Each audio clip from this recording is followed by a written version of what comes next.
안녕하세요. 여러분의 직장 생활은 어떤가요? 요즘 직장이라는 공간은 정말 하루가 다르게 변하고 있죠. 정부 정책 같은 아주 큰 변화부터 사무실에서 동료를 대하는 미묘한 방식, 또 우리 마음속 깊은 곳의 어떤 불안감까지.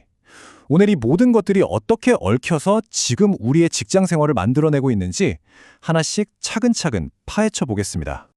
자, 오늘 우리가 살펴볼 내용입니다. 먼저 큰 그림부터 볼게요. 정부가 내놓은 노동정책 로드맵을 시작으로 점점 더 안으로 들어가서 직장 내 안전 문제와 요즘 세계들의 직장 생존기를 들여다볼 겁니다. 그리고 마지막에는 이 모든 현상들에 관통하는 아주 흥미로운 개념을 오늘의 책을 통해 소개해 드릴게요. 네, 그럼 첫 번째 섹션입니다. 뉴시스 보도에 따르면요. 최근 고용노동부가 앞으로 우리 일터에 정말 큰 영향을 줄 새로운 노동 로드맵을 발표했다고 합니다. 내용을 좀 자세히 보면 정말 굵직한 변화들이 많아요. 우선 공짜 야근의 원인으로 꼽히던 포괄임금제를 단계적으로 금지하고요. 꿈의 직장이라는 주 4.5일제도 시범적으로 도입해 본다고 합니다.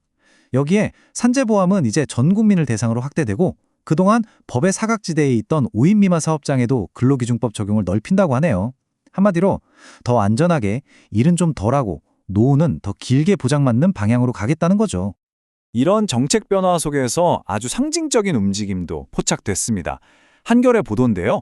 우리가 매년 5월 1일에 쉬는 근로자의 날 있죠. 이 이름이 무려 30년 만에 노동절로 바뀐다고 합니다.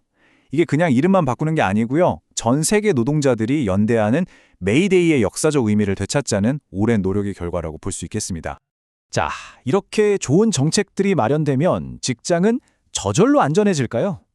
글쎄요. 결국 중요한 건 그 안에서 일하는 사람들 사이의 관계겠죠.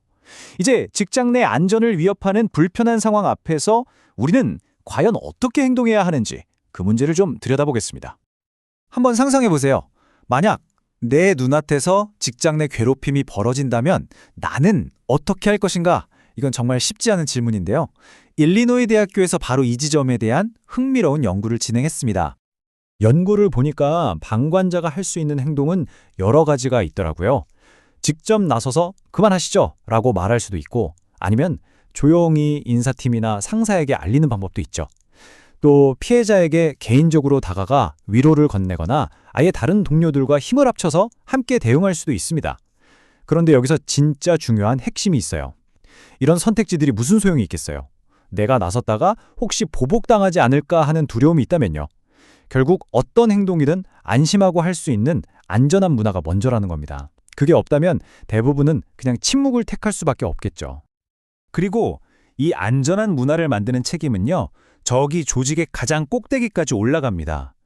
니 이코노믹 타임스에 따르면 최근 일본에서 나온 한 판결이 리더의 책임이 어디까지인지를 아주 명확하게 보여줬습니다.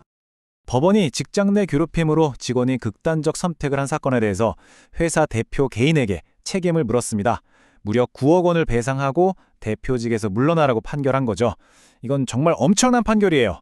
이제 이런 비극적인 사건이 그냥 회사의 문제가 아니라 리더 개인의 책임이 될 수 있다는 아주 강력한 신호탄인 셈입니다.